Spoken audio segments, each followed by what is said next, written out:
అందుకే జీవిత చరిత్రలు చదవాలి.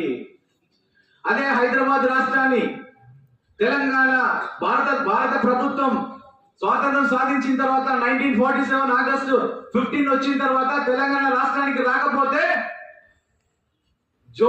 జాయింట్ ఇండియా అనే మూవ్మెంట్ తీసుకొచ్చి హైదరాబాద్ కేంద్రంగా హైదరాబాద్ కాంగ్రెస్ పార్టీ ఏర్పాటు చేసి ఉద్యమాలు చేస్తూ ఈ తెలంగాణ సాయుధ పోరాటం తర్వాత ఈ హైదరాబాద్ రాష్ట్రాన్ని స్వాతంత్రం తెచ్చేలా పోరాటం చేసిన మహనీయుడు ఎవరంటే కొండా లక్ష్మణ్ బాపూజీ.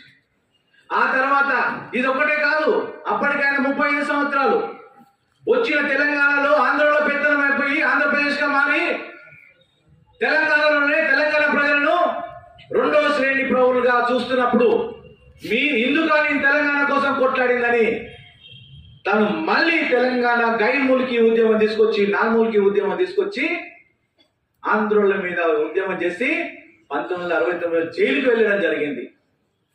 ఆ తర్వాత ఏళ్ళు గడుస్తూనే ఉన్నాయి. తను 5 సార్లు ముఖ్యమంత్రి, 5 సార్లు ఎమ్మెల్యే గెలిచాడు, 2 సార్లు మంత్రి అయ్యాడు. 1969లో అతిపెద్ద ఉద్యమం జరిగింది తెలంగాణ కోసం. తెలంగాణ ప్రజాసమితి పేరు మీద రాజ్య ఎమ్మెల్యే సీటు గెలిచి ప్రత్యేక పార్టీగా గుర్తింపు పొందింది. అప్పుడు కాంగ్రెస్ పార్టీలోనే ప్రత్యేక గుర్తింపు ఉన్న ప్రజాసమితిలో కీలక సభ్యునిగా ఉన్నాడు. ఇందిరాగాంధీ ఏ ప్రజాస్వామ్య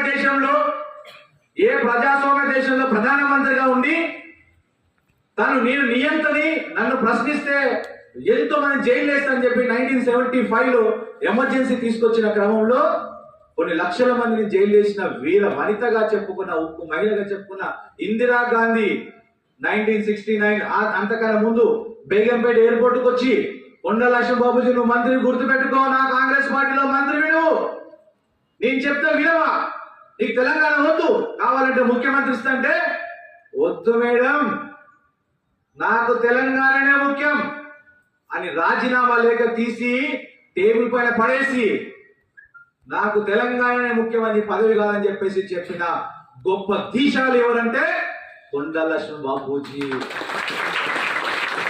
ఆ తదుపరి అందరూ అంటారు ఎందుకయ్యా ముఖ్యమంత్రి అయ్యే అవకాశం ఉంది కదా అని అన్నప్పుడు ఈ తెలంగాణ రాష్ట్రం రాకన్నా ముందు భారతదేశం స్వేచ్ఛ వాయువులు పీల్చాలని పోరాడినోని ఈ ఆంధ్ర బానిసలకు భయపడతానా, నేను తెలంగాణ కోసం తప్ప పదవి మాత్రం తీసుకోనని చెప్పేసి ప్రతిన పూరిన మహనీయుడు ఎవరంటే కొండా లక్ష్మణ్ బాపూజీ. గుర్తుపెట్టుకోండి, ఒక నమ్మిన సిద్ధాంతం కోసం ఏదైతే తను చిన్నప్పుడు భావించాడో పీడిత తాడిత ప్రజల కోసం స్వేచ్ఛ వాయువుల కోసం ఎంతైనా తెగించాలని భావించాడో జీవితాంతం అంటే తెలంగాణ మలిదశ ఉద్యమంలో అంటే 2012, 10 ఆ ప్రాంతంలో 2012 అనుకుంటా 12లో ఈ తెలంగాణ ప్రాంతం అట్టుడికిపోతుంది, ఢిల్లీ గద్దె దిగాలి, ఢిల్లీని మెడలు వంచాలి అని 97 ఏళ్ల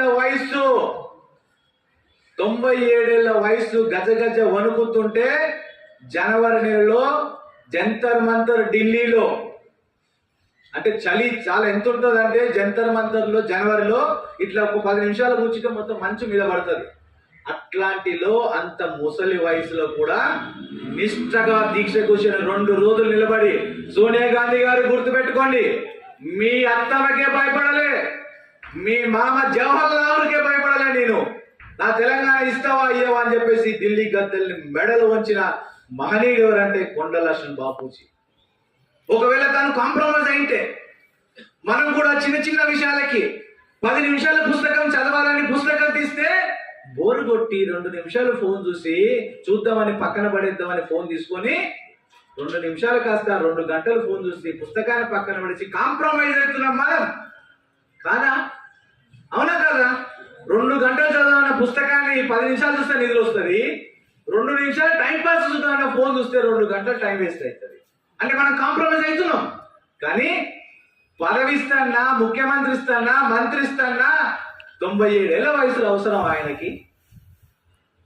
ఇది ఒకటే కాదు, తెలంగాణ ఉద్యమం చంద్రబాబు నాయుడు మలిదశ ఉద్యమంలో టిఆర్ఎస్ పార్టీ ఆవిర్భావం తర్వాత సిద్దిపేటలో అక్కడ కరీంనగర్లో సభలు పెట్టుకున్న తర్వాత హైదరాబాద్ లో సభ పెట్టుకోవాలి, హైదరాబాద్ లో పార్టీ అనౌన్స్ చేయాలని అనుకుంటుంటే చంద్రబాబు భయపడి ఎవ్వరు కూడా ఆఫీస్ ఇవ్వకపోతే, ఏ చంద్రబాబు నువ్వెంత, నువ్వు పుట్టలేనాక నా అనుభవంతా లేదని చెప్పేసి నా ఇంటిని జలదృశ్యం అనేవాడే నాగర సాగర్ ఒడ్డునండి తన ఇంటిని జలదృశ్యాన్ని టిఆర్ఎస్ పార్టీ ఆవిర్భావానికి ఆఫీస్ పెట్టుకోవడానికి ఇచ్చి అక్కడ టిఆర్ఎస్ పార్టీ పుట్టుకకు ఆయన తోడ్పాటు అందించి అదే టిఆర్ఎస్ పార్టీ ఈరోజు తెలంగాణ సాధించడానికి ఉద్యమం చేసింది.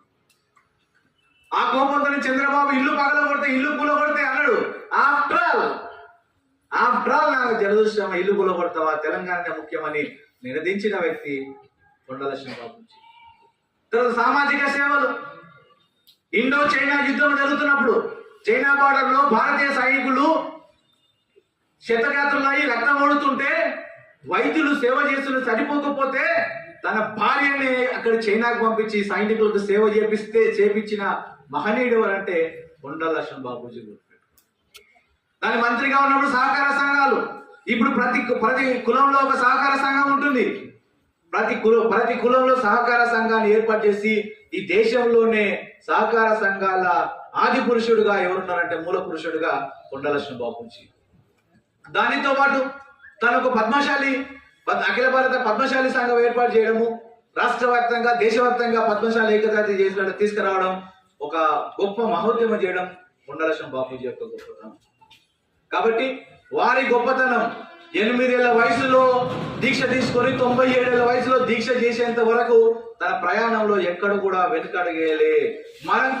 మనం దీక్ష తీసుకున్నాం, కాలేజీలో అడ్మిషన్ తీసుకున్నాక మనం మరియు Savitribai Phule vocational junior college correspondent Rajender sir గారిని మాట్లాడవలసిందిగా కోరుతున్నాం.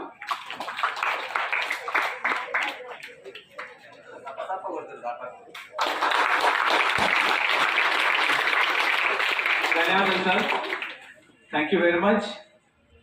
ఫస్ట్ ఆఫ్ ఆల్ ఈ అవకాశం ఇచ్చిన కళాశాల ప్రిన్సిపల్ గారికి, వైస్ ప్రిన్సిపల్ గారికి, అందరూ అధ్యాపక బృందానికి, మీకు అందరికీ బీసీ సప్లాన్ సాధన కమిటీ తరఫున ధన్యవాదాలు తెలియజేస్తున్నాను. ఏ జాతి అయితే, ఏ విద్యార్థులైతే వారి స్వేచ్ఛ కోసం త్యాగం చేసిన మహనీయుల చరిత్ర తెలుసుకోకుండా ఉంటారో వారు అనుభవిస్తున్న స్వేచ్ఛకు విలువ ఇవ్వరు.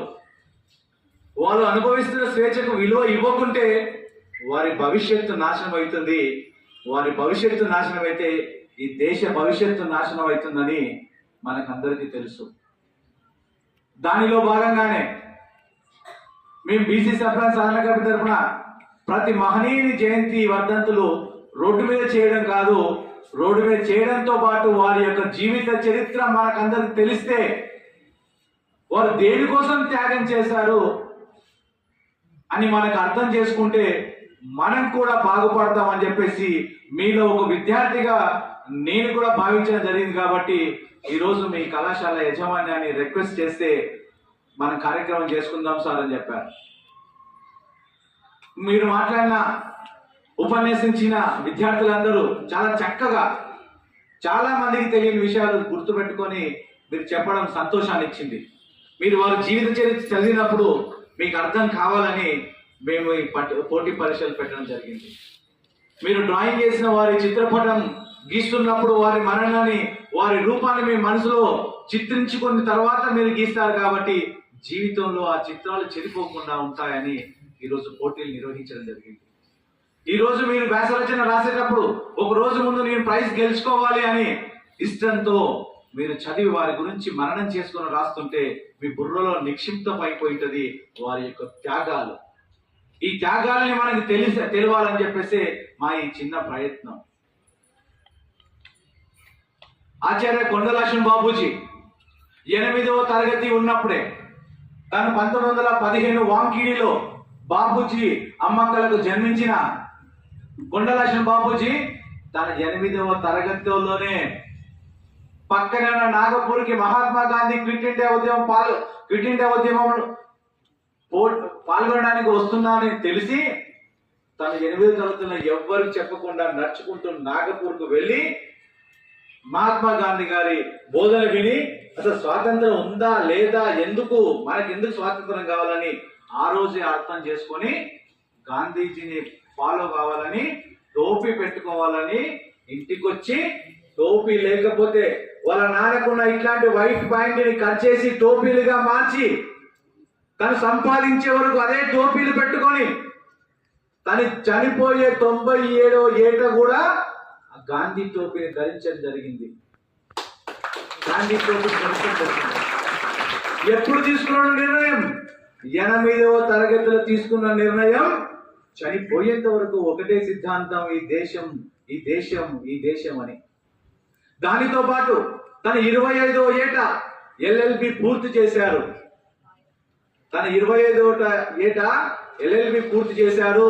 ఆ క్రమంలో నిజాం, మీర్ ఉస్మాన్ అలీ ఖాన్ 7వ నిజాం ఆకృత్యాలు జరుగుతున్నాయి.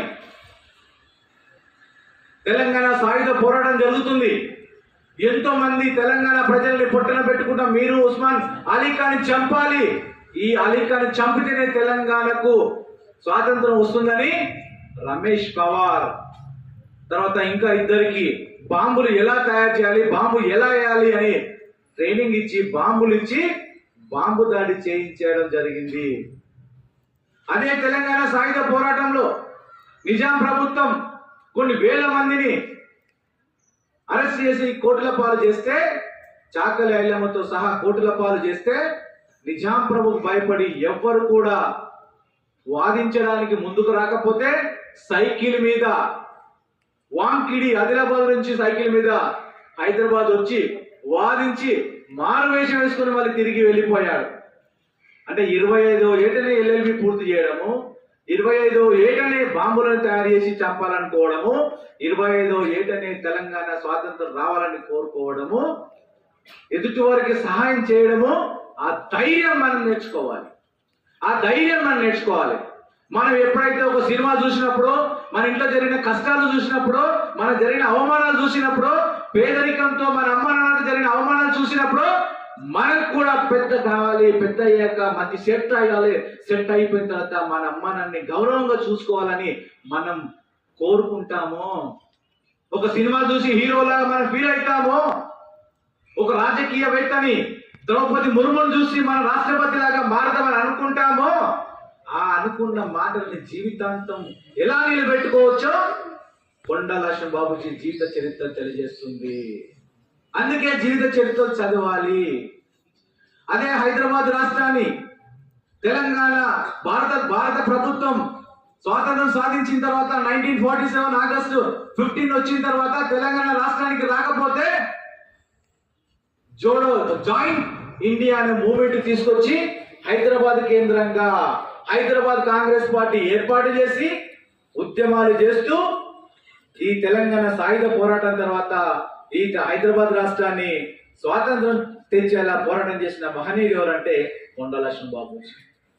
ఆ తర్వాత ఇది ఒక్కటే కాదు, అప్పటికైనా 35 సంవత్సరాలు వచ్చిన తెలంగాణలో ఆంధ్రలో పెత్తనం అయిపోయి ఆంధ్రప్రదేశ్ గా మారి తెలంగాణలోనే తెలంగాణ ప్రజలను 2వ శ్రేణి పౌరులుగా చూస్తున్నప్పుడు మీ హిందువులని తెలంగాణ కోసం భయపడలే, మీ మామ జవహర్ లాల్కే భయపడలే. నేను నా తెలంగాణ ఇస్తావా అయ్యావా అని చెప్పేసి ఢిల్లీ గద్దెల్ని మెడలు వంచిన మహనీయుడు ఎవరంటే కొండా లక్ష్మణ్ బాపూజీ. ఒకవేళ తను కాంప్రమైజ్ అయితే మనం కూడా చిన్న చిన్న విషయాలకి 10 నిమిషాల పుస్తకం చదవాలని పుస్తకం తీస్తే బోరు కొట్టి 2 నిమిషాలు ఫోన్ చూసి చూద్దామని పక్కన పడేద్దామని ఫోన్ తీసుకొని 2 నిమిషాలు కాస్త 2 గంటలు ఫోన్ చూసి పుస్తకాన్ని పక్కన పడేసి కాంప్రమైజ్ అవుతున్నాం మనం కాదా? అవునా కాదా?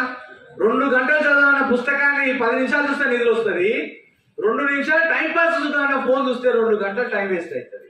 అంటే మనం కాంప్రమైజ్ అవుతున్నాం. కానీ పదవి ఇస్తానా, ముఖ్యమంత్రి ఇస్తానా, మంత్రి ఇస్తానా, 97 ఏళ్ల వయసులో అవసరం ఆయనకి. ఇది ఒక్కటే కాదు, తెలంగాణ ఉద్యమం చంద్రబాబు నాయుడు మలిదశ ఉద్యమంలో టిఆర్ఎస్ పార్టీ ఆవిర్భావం తర్వాత సిద్దిపేటలో, అక్కడ కరీంనగర్లో సభలు పెట్టుకున్న తర్వాత హైదరాబాద్ లో సభ పెట్టుకోవాలి, హైదరాబాద్ లో పార్టీ అనౌన్స్ చేయాలని అనుకుంటుంటే చంద్రబాబు భయపడి ఎవ్వరు కూడా ఆఫీస్ ఇవ్వకపోతే, ఏ చంద్రబాబు నువ్వెంత, నువ్వు పుట్టలేనాక నా అనుభవం అంతా లేదని చెప్పేసి నా ఇంటిని జలదృశ్యం అనబడే నాగర సాగర్ ఒడ్డునండి తన ఇంటిని జలదృశ్యాన్ని టిఆర్ఎస్ పార్టీ ఆవిర్భావానికి ఆఫీస్ పెట్టుకోవడానికి ఇచ్చి అక్కడ టిఆర్ఎస్ పార్టీ పుట్టుకకు ఆయన తోడ్పాటు అందించి అదే టిఆర్ఎస్ పార్టీ ఈ రోజు తెలంగాణ సాధించడానికి ఉద్యమం చేసింది.